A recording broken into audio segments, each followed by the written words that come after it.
আমাদের জনাব মিশা সওদাগর সাহেব খাড়াই রয়েছে। তা ওনাকে যা বললাম, মিয়া ভাই আপনি একটু আবৃত্তি করেন। তিনি আমার কবিতাটা তার যে ভিলেনি স্টাইল সেইভাবে আবৃত্তি করলেন এইভাবে, পাখি সব করে রব রাতি পোহালো। কবি সাহেব, আপনি যে প্রতিভা দেখাইলেন, তো যখন এই আকার রসিকারের বর্ণনা শুনেইলেন, যখন এই অক্ষরও আবিষ্কার হয় নাই, তখনও কি কবিতা লিখতেন? অক্ষর যখন আবিষ্কার হয়নি তখন আর লেখমুখী দিয়ে, অক্ষরই তো নাই, তখন ইশারাই লাগতাম।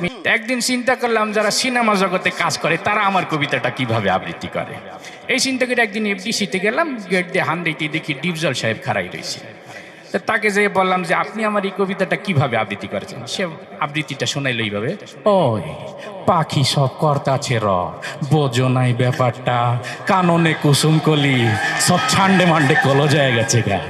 তা আমি বললাম যে আমার তো এটা ফুল ফুটার কবিতা এত ভয়ঙ্কর হবে না, আবৃত্তিটা একটু সাবলীল হবে। আর একটু সামনে যাই দেখি আমাদের জনাব মিশা সওদাগর সাহেব খাড়াই রয়েছে। তা ওনাকে যা বললাম, মিয়া ভাই আপনি একটু আবৃত্তি করেন। তিনি আমার কবিতাটা তার যে ভিলেনি স্টাইল সেইভাবে আবৃত্তি করলেন এইভাবে, পাখি সব করে রব রাতি পোহালো, এই ড্যাড রাতি পোহালো, কাননে কুসুম কলে সকলে ফুটিল।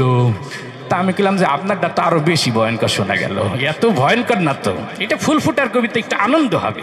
তা আমি বললাম যে না, আমি একটু আমার দেশির কাছে যাই।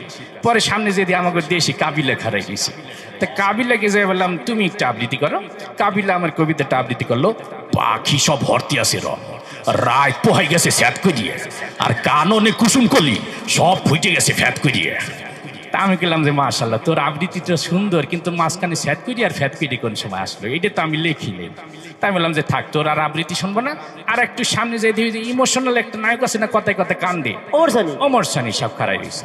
তাকে যা বললাম যে ভাই আপনি একটু আবৃত্তি করেন তো। উনি তো আমার কবিতা দেখে কান্তি কান্তি কইতেছে, পাখি সব করে রব রাতি পোহালো, কাননে কুসুম কলে সকলে ফুটিল। তা আমি বললাম আপনি কান্দেন কে, এটা কি কান্দার কবিতা? এটা আনন্দের কবিতা, আপনি আনন্দ করবেন। আমি বললাম আপনাকে দিয়ে হবে না। আর একটু সামনে যেয়ে দেখি মান্না সাহেব খাড়াই ছিলে, ওনাকে যা বললাম যে মিয়া ভাই আপনি একটু আবৃত্তি করেন।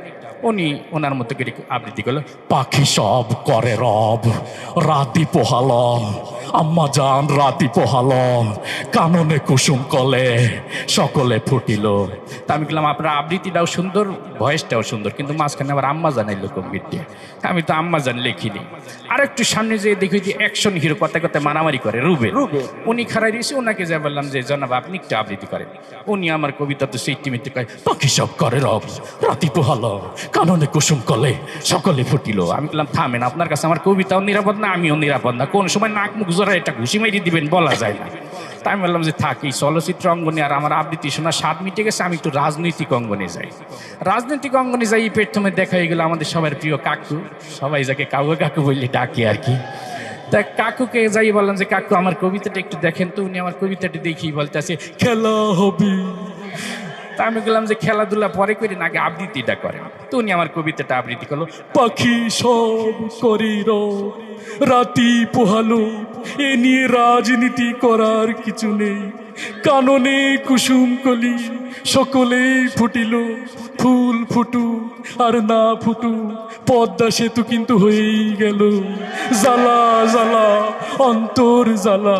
তা আমি গেলাম যে আপনি আমার এত সুন্দর ফুল ফুটার কবিতার ভিতর পদ্মা সেতু হান্দাই দিলেন কেন? এটা তো পদ্মা সেতু নিয়ে লিখিনি।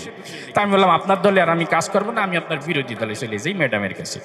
তো আমাদের ম্যাডাম অসুস্থ, সবাই দোয়া করবেন, আইসিইউতে আছে, আল্লাহ তাআলা যেন তাকে সুস্থতা দান করেন। তো ম্যাডামের কাছে গেলাম, যে বললাম ম্যাডাম আপনি একটু আবৃত্তি করেন, মানে ম্যাডাম খালেদা জিয়া আর কি। তো উনি আমার কবিতাটা মুরব্বী মানুষ সুন্দর করে আবৃত্তি করলেন। তার আবৃত্তিটা ছিল এরকম, বিসমিল্লাহির রহমানির রহিম। প্রিয় দেশবাসী, আপনারা জানেন পাখি সব করে রব রাতি পোহালো, ইনশাল্লাহ কাননে কুসুম কলি সকলেই ফুটিবে, না ফুটিলে ঈদের পরে তীব্র আন্দোলন হবে ইনশাল্লাহ। তাই বললাম ম্যাডাম আপনার আবৃত্তিটা যথেষ্ট সুন্দর, কিন্তু আমার কবিতার ভিতরে আবার আপনি আন্দোলন শুরু করে দিলেন কেন? এটা তো আন্দোলনের কবিতা না। যাই মোটামুটি সবার আবৃত্তি শুনে আপনাদের প্রোগ্রামে আইয়ে পড়ছি। আলহামদুলিল্লাহ, আপনাকে অসংখ্য ধন্যবাদ আমাদের এই প্রোগ্রামে, আপনাদের অনুষ্ঠানে আসতে পেরেও আমি অনেক আনন্দিত। আপনাদেরকে অনেক ধন্যবাদ। আমি এই অনুষ্ঠানে আসি আসলে অনেক আনন্দিত, নিজেকে গর্বিত মনে হইতে আসছি আর কি। ধন্যবাদ সবাইকে।